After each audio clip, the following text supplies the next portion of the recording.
김용 재판, 김용 재판도 이것도 있었죠. 얘기해야 예, 돼요. 예. 김용 재판도 있었죠. 네. 오니까 어제가 그러니까 수요일이니까 네. 수요일이 재판이 어제 많은 날이네요. 자, 그 김용 재판 같은 경우에 저희 이제 지난 언제였죠? 그 유동규 씨, 네. 유동규 씨가 나와가지고 어마어마한 그 자신을 둘러싼 네. 그 증거 증인 조작 과정에서 네. 김용 씨 측 인물들이 네. 이른바 그 변호사, 네. 그 김용 변호사 사무실 직원으로까지 취업을 해가지고 네. 사건을 이렇게 조작하기 위해서 증거를 조작하기 위해서 뭐 네. 5만 걸 주고받았다는 거를 말을 했었는데 어제 그 재판이 열렸습니다. 이른바 그 경기도 시장상권진흥원장 이홍우 전 경기도 시장상권진흥원장이 나와가지고 이분이 김용의 알리바이를 가짜로 만들어준 사람입니다. 김용 씨는 유동규 씨의 그 사무실에 가서 돈을 전달했다. 이것 때문에 지금 징역 1심에서 5년을 받았는데 이 사람이 증인으로 등장해가지고 아니야. 김용이 유동규한테 돈 전달했다고 하는 그 시점에는 나랑 같이 있었어.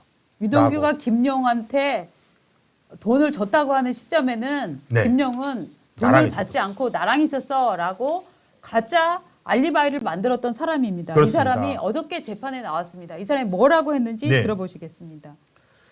검찰 조사를 받다가 제가 이재명 더불어민주당 대표 대선 캠프 관계자들의 텔레그램 대화를 봤습니다. 이걸 보면서 참 많은 생각이 들었습니다.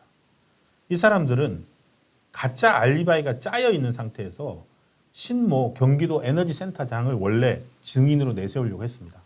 그런데 이 사람이 완전히 주차장 출입 내역이 나온 겁니다. 그래서 이 사람을 활용하기 어려우니까 저한테 증언을 주문했던 겁니다. 그런데 이걸 저한테 증언을 주문하는 과정에서 이 사람들이 주고받은 대화를 보니까 야, 나는 완전히 이용당했구나. 내가 이용당했구나. 이거를 깨닫고 저는 진실을 밝혀야겠다고 마음을 먹었습니다. 라고 얘기를 한 겁니다. 그렇죠. 근데 이 사람들이 누구냐면은 김용 그 씨의 그 직원이죠. 그 민주연구원 부원장이었으니까. 그리고 이재명, 그러니까 민주당 사람들입니다. 서모 씨와 박모 씨라고. 근데 이분들이 이 이홍우 씨를 증언으로 이제 위증을 하게 만들고 난 다음에 네. 이 사람들이 유동규 씨 지난번에 했던 주장의 쟁점도 그겁니다. 이 사람들이 민주당 사람이 아니라 이 김용 변호사 네. 사무실 직원으로 그렇죠. 등록을 합니다. 등록을 하죠. 갑자기 직원이 네. 됩니다. 네. 그래가지고는 자기들끼리 또 낄낄거립니다. 그 중에 한 명이 뭐라고 부르냐면은 나 변호사 사무실 직원됨. 검찰들 공격에서 나를 막아줄 방탄복 입음. 맞아요. 나를 나한테 대한 태클 방지용. 그러니까 뭐냐면은 이것은 명백한 의도성과 그리고 검찰을 속이고 수사를 방해하고 재판을 방해할 명백한 목적을 가지고 있었다는 증거거든요. 그렇죠. 이걸 재판장이 받고 네. 그리고 이홍우 씨도 이걸 보고 난 다음에 네. 내가 이래서는 안 되겠다. 네. 그래서 내가 진실을 밝혀야 네. 되겠다고 해서 증언을 하게 네. 되었다는 겁니다. 그러니까 원래 딴 사람 이용하려고 하다가 그 네. 사람 이용하면은 주차장 출입 기록이 있으니까 안 되니까 그냥 나를 갖다가 여기다 꽂아갖고 위증 교사 이 사건에 나를 얽어 넣었다. 내가 이 사건의 진실을 알게 됐다라고 어저께 김용 재판에서 증언을 한 겁니다. 그러면은 김용의 이 뇌물수수 혐의, 예. 돈 수수 혐의가 밝혀지고 그럼 그 돈이 어디로 갔느냐? 그럼 결국은 또 김용을 딛고 이재명으로 향하게 되는 이 재판에서 어저께 굉장히 중요한 유의미한 증언이 나온 겁니다. 그리고 이 사람들이 다 대선 시절 대선 캠프 사람들입니다. 맞습니다. 그러니까 김용은 이미 나왔어요. 네. 1심까지. 네. 자기들이 막으려고 했는데. 네. 그러면 이제 여기서 이게 또 이재명으로 가는 걸 막아야 되거든요. 그렇죠. 막으려면은 저 이홍우 씨가 또 거짓말이다라고 해야 되는데 네. 그 빼도 박도 못할 수 있는 증거가 네. 텔레그램 대화방을 통해서 이 사람들의 의도가 나온 겁니다. 맞습니다. 다음으로 이제 이홍우 씨를 또 어떤 식으로 또 네. 거짓말장이로 만든다든지 할지 모르겠는데 지금 이재명 대표 관련한 재판들은 전부 다 이런 식으로 네. 계속 질질 끌립니다. 네. 그러니까 격가지들이 계속 생겨납니다. 네. 지금 나라가 말입니다. 어떻게 보면은 이 권력자들이 불어대고 있는 이 똥풍선, 오물풍선, 오물풍선 이것에 정말 스트레스를 많이 받고 계시잖아요. 근데 정말 보니까 네. 북한에서는 정말 우리나라를 향해서 오물풍선을 쏘지 않았습니까? 근데 야. 이거를 쏘고 우리나라에서 비판을 하니까 김여정의 대답이 정말 가관입니다. 자, 이건 성의의 선물이다. 예. 인민 표현의 자유다.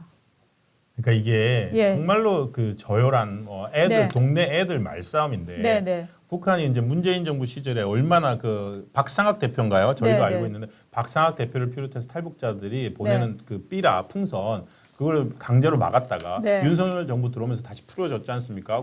그야말로 정치적 의사 표현을 하는 건데 네.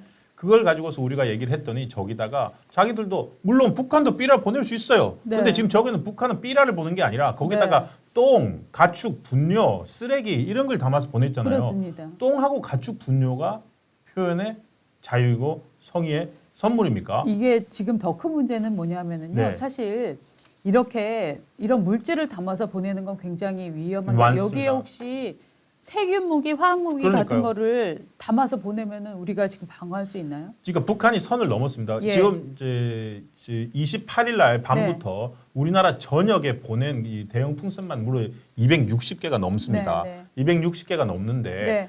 우리 군은 사실은 이게 그 휴전선 군사분계선 넘어올 때부터 이미 파악을 다 하고 있어요. 네. 파악을 하고 있는데 그걸 건드리질 못하는 거예요. 네. 만약에 그 안에 예. 뭐가 있을지 알 수가 없지 맞습니다. 않습니까? 맞습니다. 그래서 요격할 수도 없고. 네. 그래서 여러분들 사진 나온 거 보셨겠지만 뭐 용인 이런데 풍선 상태로 땅에 내려앉은 거 있지 않습니까? 네. 정말 그걸 하고 있었어요. 네. 근데 저는 걱정되는 게 정말 말씀하신 대로 이게 세균 무기일 수도 네. 있고 네. 그게 서울 상공을 지나갈 수도 있는데 네. 또 한편으로 걱정되는 게 뭐냐면 지금 그것 따라서 우리 군의 뭐라고 그럽니까?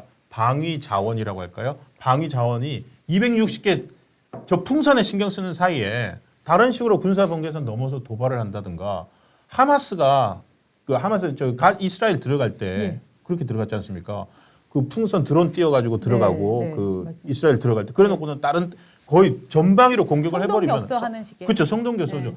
그런 식으로 하기 때문에 단순히 이거를 뭐 삐라다 삐라 공격 뭐 우리도 일부 그 안보의식 저기 낮으신 분들이 야 우리도 삐라 보냈는데 북한은 삐라 못 보내냐 그 얘기를 하는 게 지금 표현의 자유인데 이거는 군사적 저강도 고강도까지도 가능한 도발 행위를 예행 연습한 거라고 저는 생각됩니다. 그리고 이거는 저는 더 큰 목적 하에 진행되고 있다고 생각을 하는데요. 네. 뭐냐면 사람들이 말입니다. 미사일보다 똥풍선에 대해서 더 민감하게 반응을 합니다. 왜냐하면 그거는 미사일은 내 눈에 보이지 않지만 저런 풍선, 오물 풍선들은 내 눈에 보이기 때문이죠. 네. 요즘 세대들은 정말 위생에 민감합니다. 그렇죠.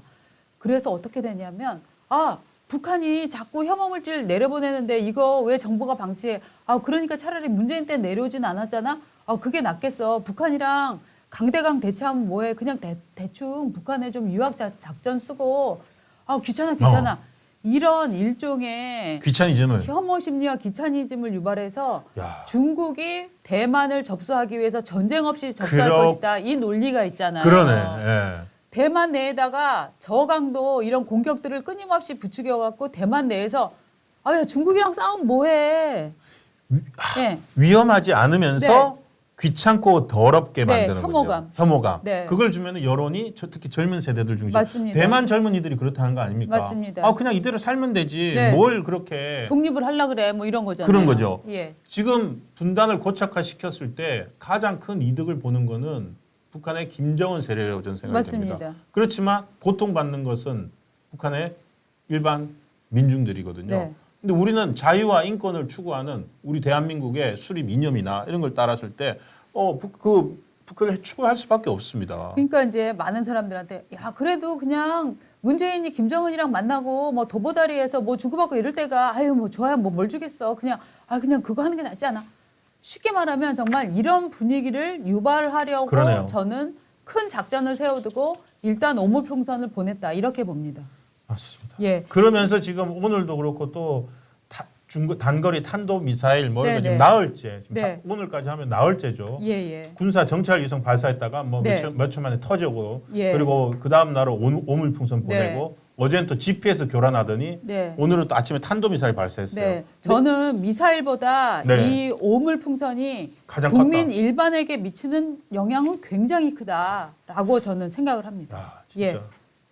자, 이 문제 진짜 이 정부가 야 더러운 거 보내지 마세요 정도가 아니라 굉장히 강하게 규탄하고 대응을 하고 해야 된다고 생각을 합니다. 우리 박상학 대표가 네. 북한에 보낼 때 예, 예. 이제 또 뭐 조치를 하지 않을까요? 물 그러게요. 건너가지고 예. 그렇게까지는 하지 않겠죠. 정경애님 말씀 되게 재밌네요. 양산 평산마을 감자밭에 떨어져야 하는데 좋은 걸음 선물이니까. 안타깝네. 그까지 네, 네. 가려면은 네. 한 400km 날아가야 되는데 예. 북한이 드론이나 풍선을 그 정도까지 보낼 기술력이 있을까요? 아니면 거기다가 우리나라에서 받아갔던 판문점에서 김정은이 받아갔던 USB, 네. USB나 받아서 다 담아서 돌려보내든지. 네.